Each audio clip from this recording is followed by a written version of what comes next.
पति पत्नी आज शपथ लेते हैं कि आपस में झगड़ा नहीं करेंगे। हम करो और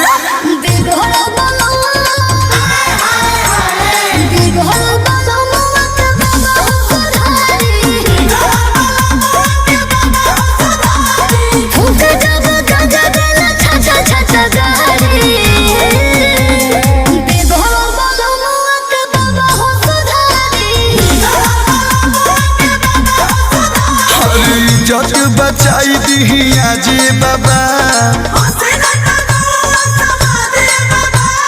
मेहरी निकल रंगा बाजे बाबा उड़न बाजे बाबा।